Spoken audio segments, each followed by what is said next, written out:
第19打3粒星，你做唔到噶啦，應該。不過你如果上過之前嘅堂咧，你係識做嘅。呢條你當係一個智慧型啊，intelligent quotient 嘅 correction，IQ correction。好啦，呢題真係要學，學完教爸爸，教媽媽，好冇？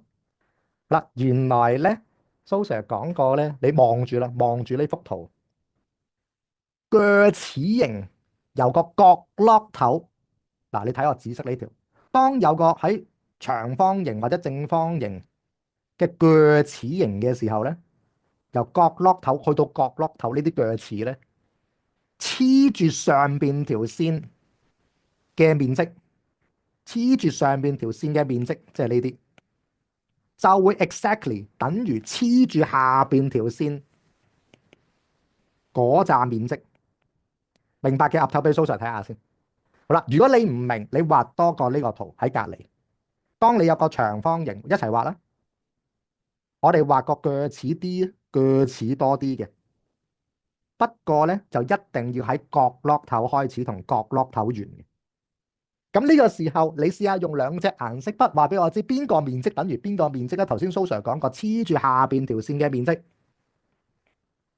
就等於黐住上邊條線嘅面積，即係紅色嘅面積加埋等於藍色嘅面積加埋。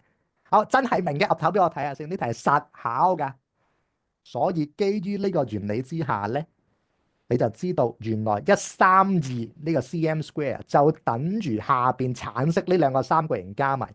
呢個明第一樣嘢。第二樣嘢，佢就話 A 嘅面積嘅兩倍咧等於 C，所以右邊呢個三角形我叫做 2A 咁多面積，左邊呢個三角形我叫 A 咁多面積，所以呢兩個橙色嘅三角形加埋嘅面積就等於 3A。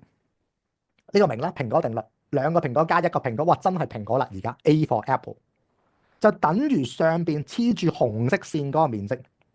呢個都明嘅岌頭俾我睇下先。3A 等於132，哇！你超聰明，你即刻聰明咗啦。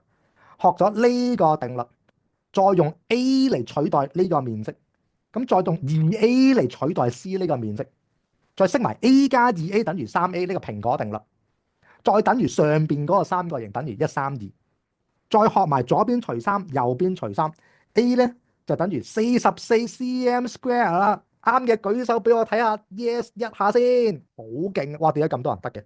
唔係啊，我話好難㗎喎，超勁！yes 一堂真係聰明咗，開心咗。好，放低手啦。